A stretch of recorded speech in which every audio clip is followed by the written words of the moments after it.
Hello বন্ধু, আধার card উপভোক্তাদের জন্য বড়সড় দুঃসংবাদ।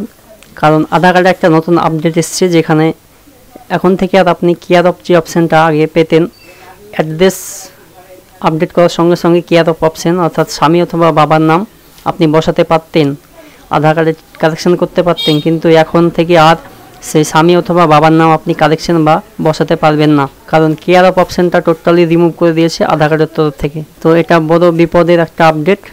বিপদ তো চলুন বন্ধুরা আমরা দেখিয়ে দিই যে কীভাবে সে আপডেটটা আছে এবং কি সেই অপশানটা আছে। চলুন আমরা লগ ইন হয়ে দেখিয়ে দিই যে কেন বলছি সে আপডেটটা ভয়ঙ্কর আপডেট।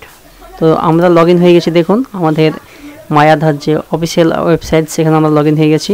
তো এখানে এসে আমরা এই যে দেখতে পাচ্ছেন অ্যাড্রেস আপডেট এই অপশানে আমরা ক্লিক করব। তো ক্লিক করার পর আবার আপডেট আধার অনলাইন এই অপশানে আমরা ক্লিক করব। তো এবার আমরা প্রসিড টু আপডেট আধার এই অপশানে ক্লিক করব।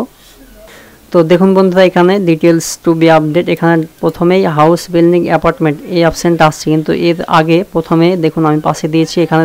তো আগে দেখুন এই পাশে আমি দিয়ে দিচ্ছি, আগে এইভাবে কেয়ার অফ অপশানটা থাকতো এবং সেখানে কেয়ার অফের যে আপনি বসাতে পারতেন স্বামীর নাম অথবা আপনার গার্জিয়ান অথবা আপনার বাবার নাম, কিন্তু এখন আর সেই কেয়ার অফ অপশানটা পাবেন না। আপনার কেয়ার অফ অপশানটা টোটালি রিমুভ হয়ে গেছে আধার কার্ডের তরফ থেকে। তো বন্ধুরা, এটা একটা ভয়ঙ্কর আপডেট, যে আপডেটটা অবশ্যই সবাইকে জানা উচিত। আপনারা সবাইকে জানিয়ে দেবেন এবং আপনি একবার লগ ইন করে আপনিও দেখে নেবেন যে এই আপডেটটা। তো বন্ধুরা, এই ছিল আধার কার্ডের নতুন আপডেট, যেটাতে কেয়ার অফ অপশান রিমুভ হয়ে গেছে। তো বন্ধুরা, এই সম্বন্ধে আপনাদের কি মতামত অবশ্যই কমেন্ট করে জানাবেন। তো সবাই ভালো থাকবেন, সুস্থ থাকবেন, দেখা হবে পরের ভিডিওতে।